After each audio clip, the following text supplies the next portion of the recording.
to try this recipe. Now, I will put the link for this down below in the description box. It is on instructables.net or .com, whatever it is.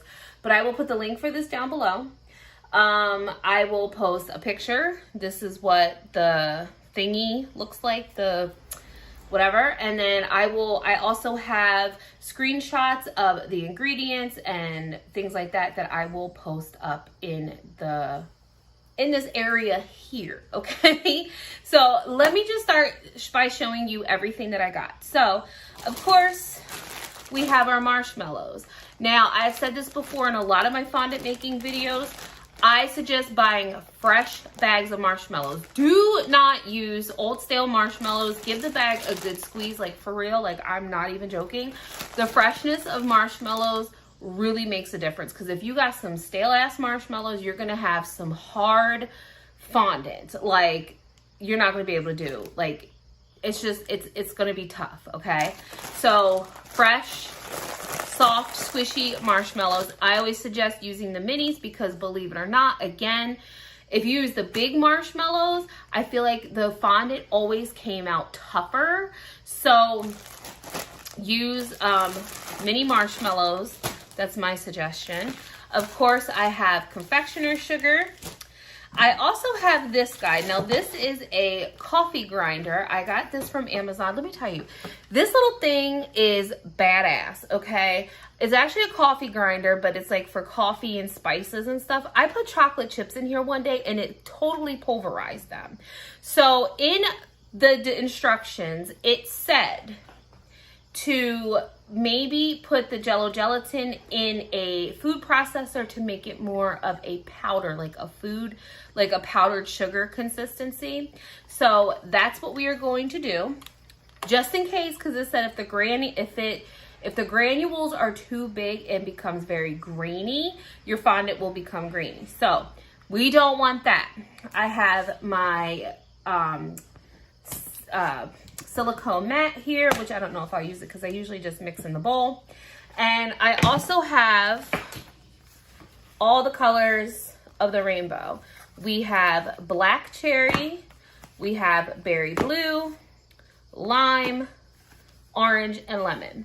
So I am going to do one of each color. These are not sugar-free because I'm just following the recipe and I want to make sure, you know, everything's a-okay.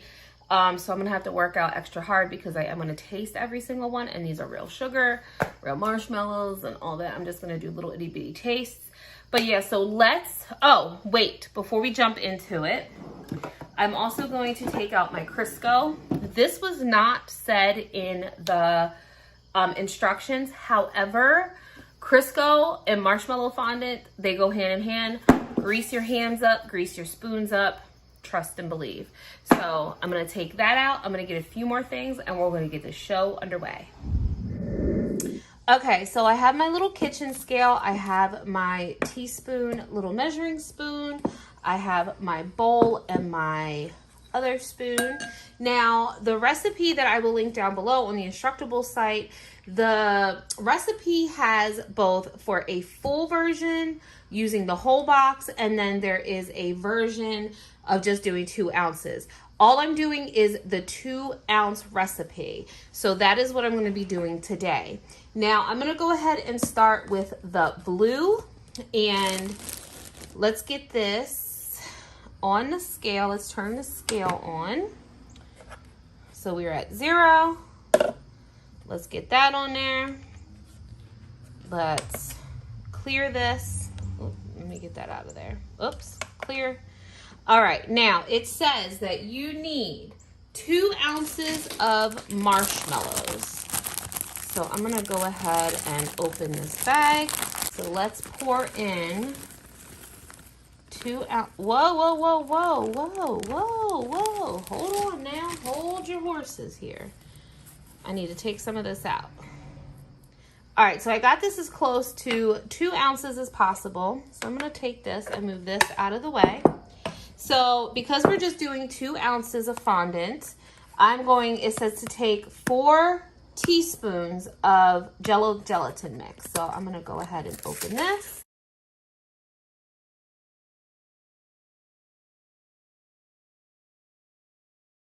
So we have, woof, this stuff smells strong. There's 1, 2, 3, and 4. Now I'm wondering if I should still kind of pulverize that, but I'm not sure. Okay, so for right now, I'm just going to do exactly what this recipe says. Now, she shows that she pours the Jello gelatin in with the marshmallows. I'm not pulverizing it or anything. And to add a little bit of water. Okay. And now we are going to microwave this and melt and stir. So I microwaved this for 30 seconds and I've just been mixing it. There's still a couple marshmallows in here. I'm making sure that all of the Jello gelatin is mixed in.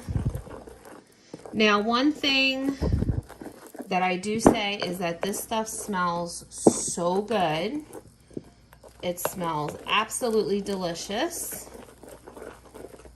Pretty color. Now I do want to kind of feel this a little bit. It doesn't really feel grainy, so I think we're good. I need to wash my hand now because I got marshmallow on it.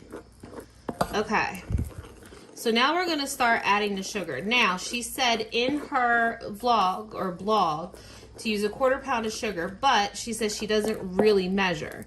Another another tip and trick that I've learned through the years is make sure your fondant is cool enough, because if you don't let your fondant cool enough, you will get like sugar clumps and crystals in your fondant, and you do not want that.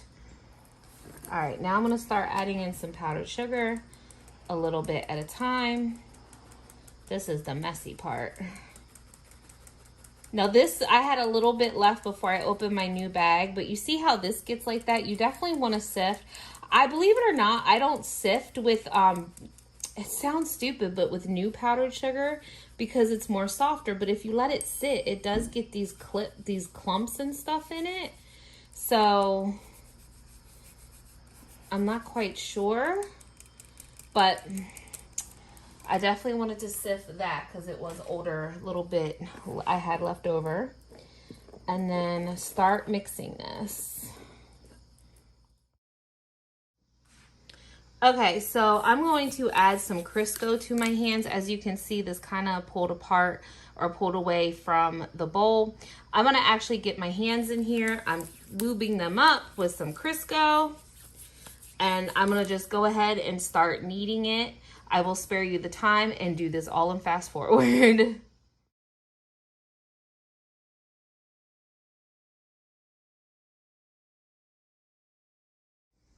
Okay, so our fondant's nice and made. It's actually very, very soft. It's got some good elasticity to it. It's not too great. It's still a little sticky. To get rid of the stickiness, you can add Crisco to it. You can also just keep adding powdered sugar to it, but it's not like it's sticky to the touch, but it's not too bad. Oh my God, what was that? That was so weird. I have no idea what that was. It scared the shit out of me. I have all my windows open. That's so weird. But yeah, you could just keep adding powdered sugar to it. I'm just going to let this set up. And I'm going to just roll it in some powdered sugar. And I'm going to put it in some parchment paper for now and just set it off to the side. And I'm going to make all of the colors.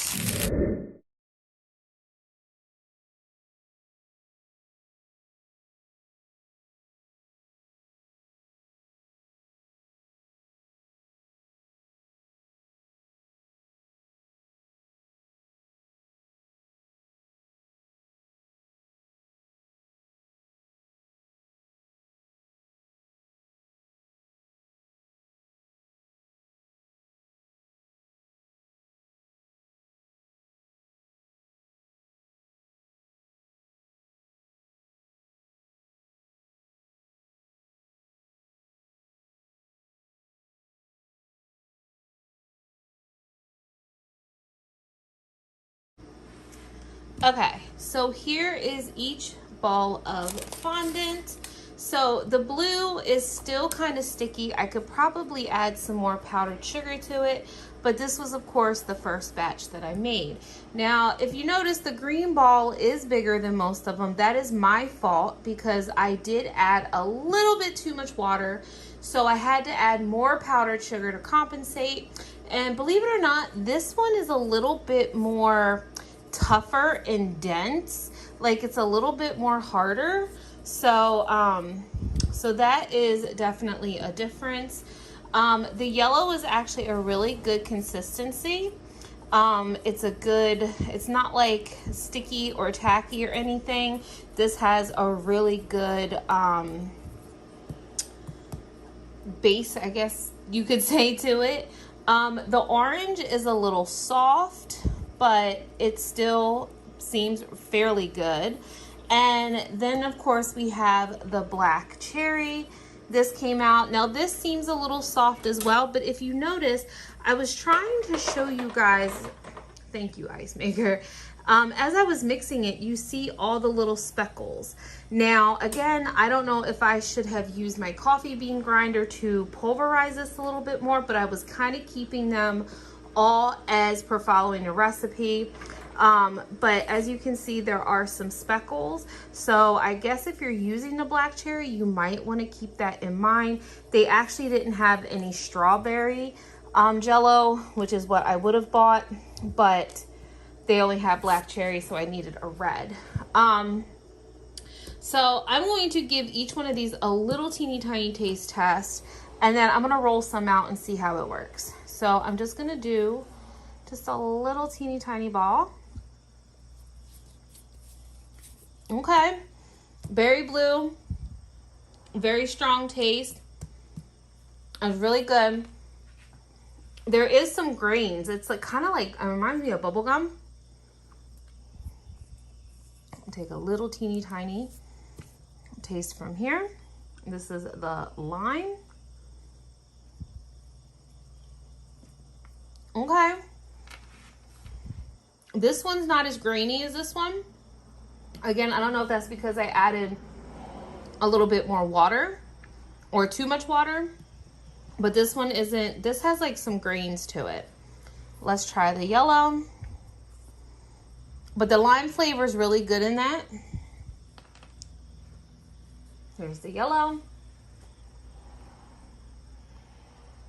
This has a little bit of grain, but not as much as this one. Very good.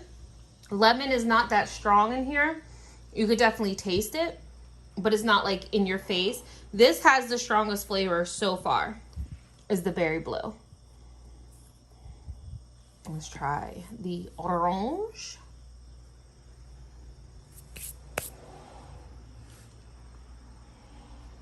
Again, a little bit of grain, a little grittiness. Again, this is the most gritty. This reminds me of an orange sherbet. That's good. Again, this one has the strongest flavor. And now let's take a little bit of the black cherry.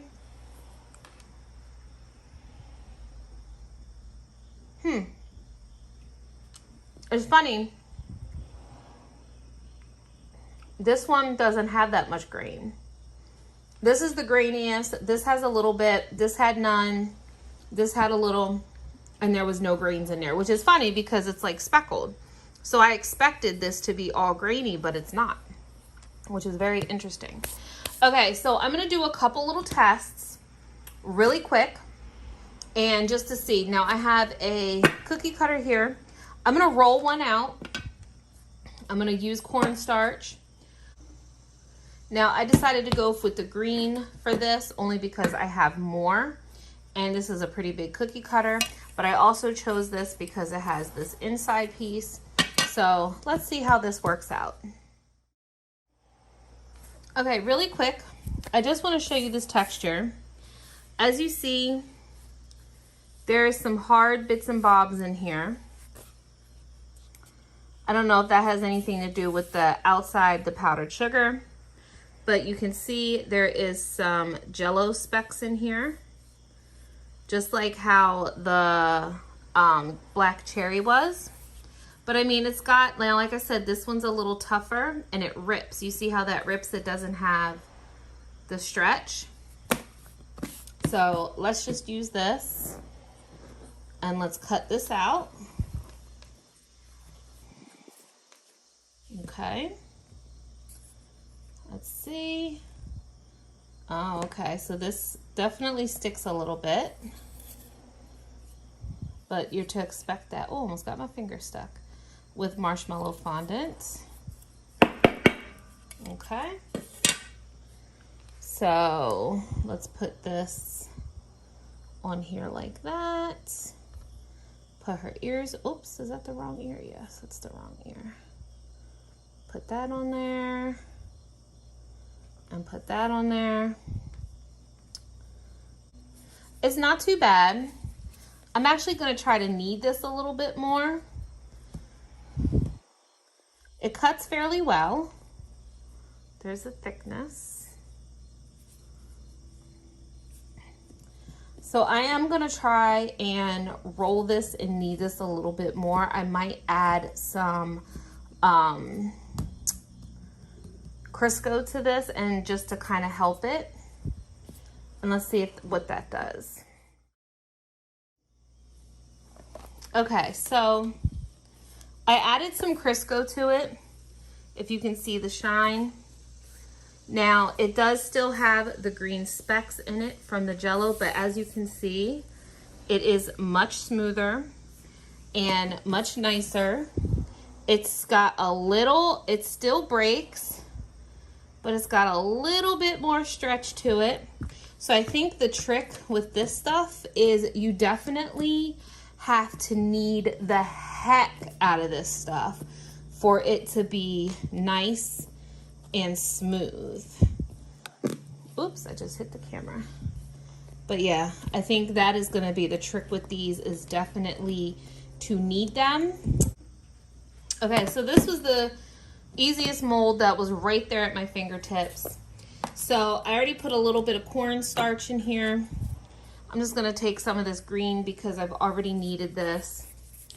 And I'm just gonna stick it in here. Now, when you are working with this, you definitely, see, it keeps popping out. You're definitely gonna wanna knead, I'm gonna put a little bit of cornstarch up here. Put some cornstarch on your fingers. Let's press that in there.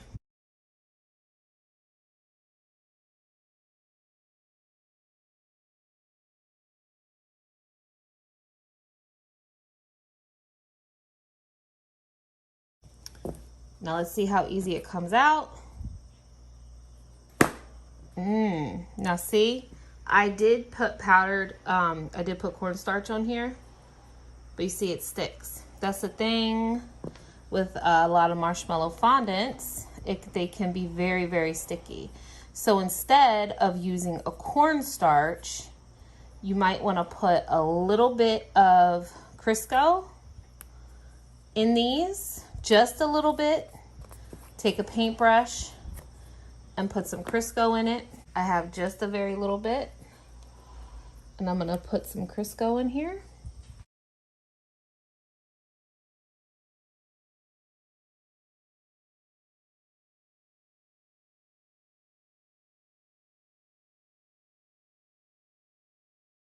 Let's see how that works out. There we go. That's much better.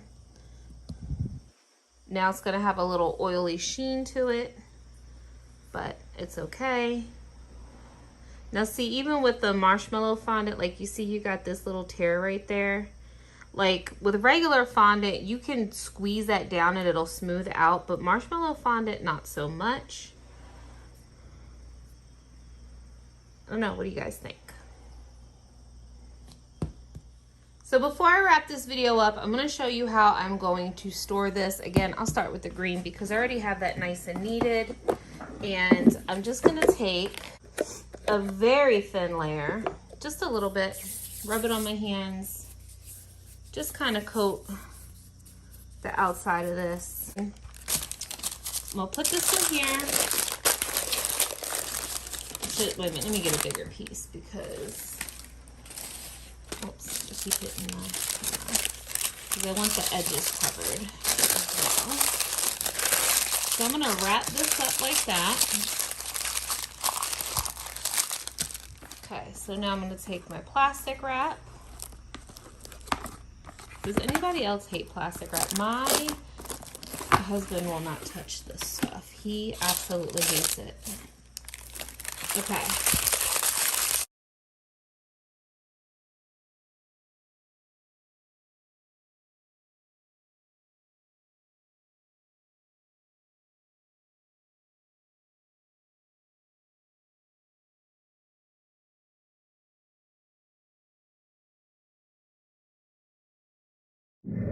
All right, guys, so let me know down in the comments what your thoughts are about this recipe. Will you try this recipe? Are you curious to try it just like I was? Will you make it? Let me know down below. A couple of my final thoughts on this is, would I make this again?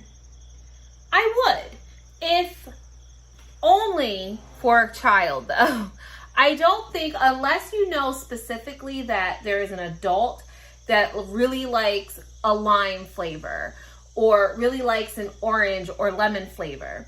But I would only do one flavor, and I would basically do it with just a buttercream and vanilla cake. I don't think these flavors, of course, would not pair up with any chocolate or anything like that. Definitely vanilla. Definitely butter, just plain vanilla buttercream. That would be my choice if you're making these like with a cake or cupcake toppers. Definitely stick plain Jane basic, because I feel like you would get more of like an orange and cream flavor. You'll get like a lemon and cream, you know, like a key lime flavor. That's just my personal opinion. Again, I would only mix flavors for kids. I think kids would get a big kick out of all the different flavors. They really do have a nice flavor to the fondant. I think kids would get a kick out of it. Kids would enjoy it. Adults, again, like I said, if I made anything for an adult using these, I would stick with just one flavor and keep it basic on a basic vanilla cake with a basic vanilla buttercream. That is all I would do. So then that way the flavor of the fondant can shine through and you get a little bit of that fruity flavor with it. Would I cover a cake with this? Absolutely not. But I would, you know, make and play and use cutouts and things like that with this fondant. I would make little pieces, but that's probably about the extent of that. Like I said, I have my 31 days of Halloween coming up, so I will be using this. I actually have my idea board. I printed it out. I have all my little ideas, some of them on this piece of paper. And so I will definitely use this. This stuff will not go to waste. What else did I want to touch base on? Oh, I want to kind of play with this a little bit more. If you guys have been around for a while, you know that I do a modeling chocolate fondant mix. I make my Wilton candy clay, which is my version of modeling chocolate, and I take my fondant and I mix it together, and I get this really like melt in your mouth, delicious concoction that you can mold, you can roll out, you can make all kinds of good things with it, and the taste is phenomenal. How would that taste with white modeling chocolate? If I made a batch of white modeling chocolate and mixed those with it, how would the consistency be? Because of course, modeling chocolate does have oil and stuff in it. And how, like I said, how would the consistency be? How would the taste? Would that seize up? Would the chocolate seize up? Would it be a disaster? So I kind of want to explore a little bit with that. I also want to mix regular fondant with the Jello fondant and see how that comes out. If you, like I said earlier, I do believe I said this earlier, the Sugar Geek, when she makes her regular marshmallow fondant, she takes half of Wilton fondant and mixes it in, and it becomes a really good fondant. So I'm wondering, should I take some of these, like half of these, and mix it with regular fondant and see what that does to it? So if you guys want to see me do a little bit more experiments with this, let me know down below. Maybe in the next video, if these start getting a little crunchy or hard or whatever, I will put these in my coffee grinder to make a more of a finer powder. But yeah, so, oh, one other thing I did want to say is that as I was kneading these, if you go to the gym that morning before making this, make sure you do leg day because you will definitely get an arm workout. But I did notice as I was kneading this that the orange also has speckles in it, has orange specks in it. The yellow did not, but of course the red, green, and orange do have specks. So please keep that in mind when working with it. But yeah, I would not cover a cake with this. I would make fondant toppers. Like I would not use these as the base of my fondant topper. I would definitely use real fondant or modeling chocolate for that, but all the little details on top, I would use this. So those are my final thoughts. I hope you enjoyed this video. Let me know down below if you would like to make this, if you like this video, if you want me to see me do more with it, experiment more with it. Let me know down below. So on that note, I'm gonna wrap this video up because it is now 10:41. I've been doing this for 3 hours. I've been up since 4 o'clock this morning and I'm gonna go take a nap before my son gets up. And I also have a cake that I have to get done today. So yeah, fun, because I thought my girlfriend, so yesterday was my girlfriend's birthday, and I thought she was coming down next weekend, the weekend before my surgery. She'll be here tomorrow. I did not know she would be here tomorrow. I thought she'd be here next week. So I only have today because she'll be here tonight to do this cake. So that means, and that's including baking time, buttercream. Well, actually, I don't have to make buttercream because I have some, but carving, yeah, so, all right. I'm gonna wrap this up. I'm gonna get a nap and I will see you guys in the next video. Remember to like, comment, share, and subscribe. And as always, please be kind because you don't know what kind of battle someone's going through. So don't be a dick. I love you guys so much and I'll see you soon. Bye.